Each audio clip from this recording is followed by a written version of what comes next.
సహాయార్థము ఆదోని శాసనసభ్యులు పివి పార్థసారథి గారు సహాయ నిధిని పురవీధులు ఉండగా వ్యాపారస్తుల ద్వారా సేకరణ కార్యక్రమాన్ని చేపట్టారు. వ్యాపారస్తులు కూడా ఈ యొక్క నిధి సేకరణకు తమ వంతుగా సహకరించవలసిందిగా కోరుతున్నాను. సార్ ఒక్క నిమిషం ఈ వరద బాధిత నిధి కోసము స్థానిక ఎమ్మెల్యే గారు ఒక నెల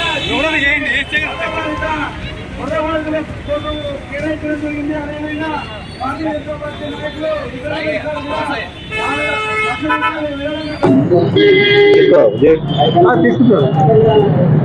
విజయవాడలో వరద బీభత్సం సృష్టించినటువంటి ఇబ్బంది అంతా ఇంత కాదు.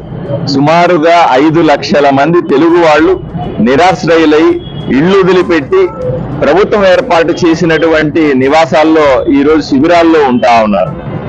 తినడానికి తిండి లేక, కట్టుకోవడానికి బట్ట లేక, ఉండడానికి ఇల్లు లేక, చేసుకోవడానికి పని లేక ఎన్నో రకాలుగా ఇబ్బంది పడుతున్నటువంటి తెలుగు ప్రజలను ఆదుకోవాల్సిన బాధ్యత రాష్ట్ర వ్యాప్తంగా ఉన్నటువంటి అందరూ తెలుగు వాళ్ళది, దేశవ్యాప్తంగా ప్రపంచవ్యాప్తంగా ఉన్న తెలుగు వాళ్ళందరికీ కూడా ఉంది.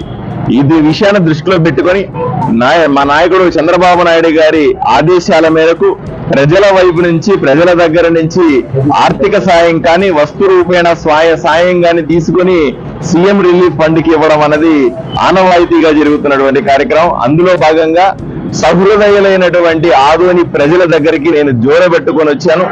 ఈరోజు తమకు తోచిన సాయాన్ని అందించి సాటి తెలుగు వాళ్ళని ఆదుకోవాలండి అని నేను విన్నవించుకుంటూ షాపుకు ఇల్లుకి ఒక వారం రోజుల పాటు నేను ఈ దానాన్ని స్వీకరిస్తాను.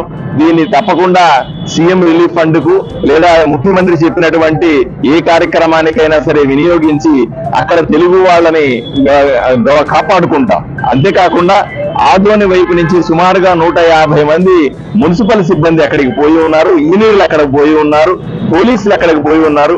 వీళ్ళు బ్రహ్మాండంగా అక్కడ సేవ చేస్తా ఉన్నారు. వాళ్ళకందరికీ ధన్యవాదాలు చెప్పే కార్యక్రమాన్ని కూడా చేపడతాం.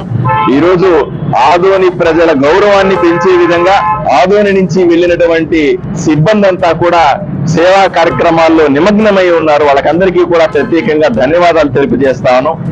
ఆదోని ప్రజలందరూ పెద్ద మనసు చేసుకొని మన సాటి తెలుగు వాళ్ళు పడుతున్నటువంటి కష్టాలకు స్పందించి సాయం చేయాల్సిందిగా చేతులెత్తి వేడుకుంటా ఉన్నాను.